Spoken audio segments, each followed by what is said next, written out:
সর্বপ্রথম আমি আপনাদেরকে আমার সালাম জানাই, প্রিন্ট এবং ইলেকট্রনিক মিডিয়া সাংবাদিক ভাই বোনদের। আপনারা আমাকে যেভাবে মানুষের কাছে নিয়ে যাচ্ছেন তার জন্য আপনাদেরকে প্রথমে আমি আমার অন্তরের অন্তঃস্থল থেকে আমি ধন্যবাদ জানাচ্ছি। আমি হাওড়ে এসেছি নতুন প্রার্থী হিসেবে, কিন্তু মেয়ে হিসেবে নতুন না, এই এরিয়ারই মেয়ে। আমি এই এলাকার সন্তান, এই এলাকার মেয়ে, আমি কাজী পরিবারের সন্তান।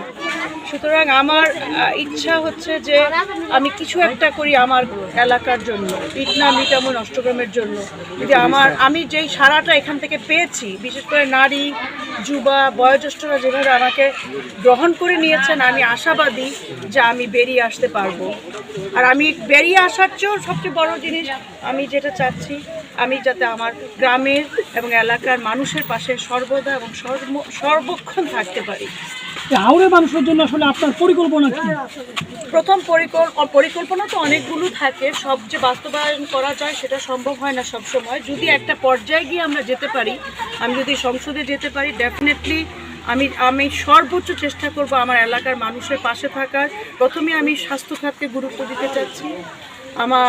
যেহেতু আমি একজন নারী, মহিলাদের কর্মসংস্থানের ব্যাপারে আমার পরিকল্পনা আছে। শিশুদের ক্ষেত্রে আমার কিছু পরিকল্পনা আছে। আর যোগাযোগ ব্যবস্থাও যাতে উন্নত হয়। আমি অনেক জায়গায় গিয়েছি, গিয়েছি ভাতশালা, তারপরে ভাটিঘাটি, ওইসব জায়গায় এলাকায় গিয়েছি, দুর্গম এলাকা।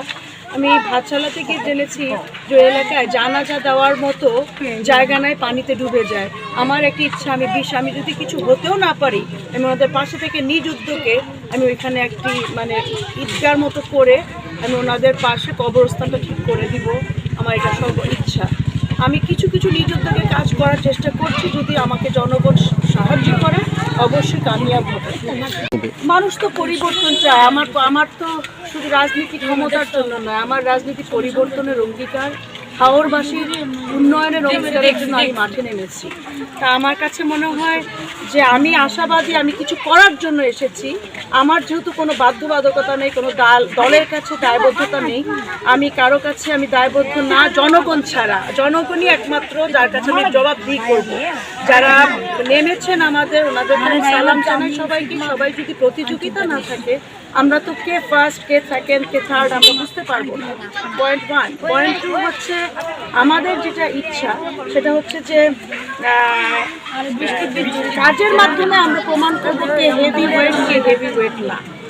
আমরা যোগ্যতা দিয়ে, কাজ দিয়ে প্রমাণ করে দিব। আমরা কথা বলি বেশি, কাজ কম করি, এখন তো ভাইরাল হতে পারি, কিন্তু আমরা এর চেয়ে বেশি কিছু করতে পারবো না। আমার যেটা ইচ্ছা, যে কোনো মানুষ, আমার গ্রামের, আমার এলাকার লোকজন, আমি বিশ্বাস করি পরিবর্তন চায়, পরিবর্তন চাচ্ছে, এবং সেই পরিবর্তন হবে সুন্দর পরিবর্তন। সেই পরিবর্তন হবে অষ্টগ্রাম ইটনা মিটাবইনের পরিবর্তন, যে পরিবর্তনের মাধ্যমে হাওড়বাসী একটা উন্নত হাওড়ে পরিণত হবে। সেই আশাবাদ ব্যক্ত করছি, এবং আমি মনে করি আমার সাথে আপনারা থাকবেন, আমার এলাকার মানুষ থাকবে, ইটনা মিটামইন অষ্টগ্রামের মানুষ থাকলে আমি পিছিয়ে থাকবো না। এখানে আমরা জয় নিয়ে আমরা বাড়িতে আসবো, এবং আমাদের উন্নয়ন হোক, উন্নয়নের পথে আমরা আগাবো, সেটাই আমার প্রত্যাশা। ধন্যবাদ আপনাকে। একটা খুব সুন্দর প্রশ্ন করেছেন। অনেকেই আমাকে প্রশ্ন করে আপনি কি করবেন, বা কৃষকদের নিয়ে আমার একটা চিন্তাভাবনা আছে। এই এলাকায় যেহেতু কৃষি নির্ভর একটা এরিয়া, এর মধ্যে আমি কয়েকদিন আগে আপনাদের নিউজের মাধ্যমে দেখতে পেরেছি কি অনেক হাজার হেক্টর জমি জলাবদ্ধতায় পড়ে আছে। আমার মনে হয় এটা সরকারি উদ্যোগে যদি জলাবদ্ধতা কমিয়ে, যেহেতু আমাদের এলাকায় এক ফসলি জমি, সেগুলোকে আমাদের কৃষক ভাইদের পাশে থাকতে হবে। আরেকটা কথা আমি শুনেছি, এখানে সেচ প্রকল্প নিয়ে অনেক ঝামেলা হচ্ছে, দুর্নীতি হচ্ছে, শুনেছি, আমি দেখিনি। মানুষজন, কৃষকরাও আমাকে বলেছে। আমি হাওড়ে গিয়েছিলাম, আমার দুঃখ লাগে যে এলাকাটা হাওড়, যে এলাকার চারিদিকে পানি, সে এলাকার কৃষকরা পানি কিনে সেচ প্রকল্প দিবে, সেটা খুব দুঃখজনক। যদি আমি কখনো আপনাদের দোয়ায়, সকলের সহযোগিতায় যদি আমি সংসদে যেতে পারি, আমি এলাকায় পানি ফ্রি করে দিব। ধন্যবাদ। আমার আসলে হাওড় এলাকায় দুর্গম, এখানে আমি অনেক সাথে কথা বলেছি, অনেকের সাথে আমি ব্যক্তিগতভাবে জানতে চেয়েছি এখানকার সমস্যাটা কি। সর্বপ্রথম সমস্যা আমি শুনেছি এখানে মানুষ সুচিকিৎসার অভাব আছে এখানে। আসলে প্রসূতি মাদের খুব সমস্যা হচ্ছে, যেতে যেতে ভাগলপুর যেতে হয়, তা ওনাদের জন্য প্রচণ্ড রকমের এটা কষ্টকর এবং বিষয়। স্বাস্থ্যসেবা কোনো দয়া নয়, করুণা নয়, তো সবার নাগরিক অধিকার, জনগণের অধিকার। সেই কথা চিন্তা করে আমি ভেবেছি যদি আমি এমপি হই না হই, সংসদ সদস্য হতে পারি না পারি সেটা তো পরের ব্যাপার।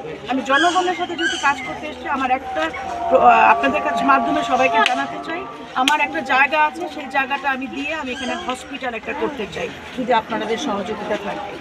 কারণ আমার হাওড়বাসীরা কষ্ট করে নদী পার হয়ে এত দূরে গিয়ে চিকিৎসা নিবে, আমরা যদি একটুটুকু সাহায্য সহযোগিতা না করি সেটা তো আমাদের জন্য দুঃখজনক, আমাদের জন্য লজ্জাস্কর। আমরা শুধু ভোটের সময় ভোট চেতে আসবো, আমরা ওনাদের জন্য কিছু করব না, এই মন মানসিকতা যদি থাকে তাহলে হবে না। আমাদের সব সময় আমাদের ওনাদের পাশে থাকতে হবে। সেই উদ্দেশ্যেই আমি একটা হসপিটালের পরিকল্পনা করেছি। হসপিটাল কোনো ব্যক্তিগত উদ্যোগে হোক আর সবার উদ্যোগে হোক, আমি অবশ্যই একটা হসপিটাল এখানে প্রতিষ্ঠা করার ইচ্ছা আছে, আল্লাহ যদি আমাকে সহযোগিতা করে। ইনশাল্লাহ করবো। তখন আমি আমার কিছু জায়গা আমি দান করে দিই, যেটা আমার পূর্বপুরুষরা করে গেছে। ঠিক আছে। ধন্যবাদ।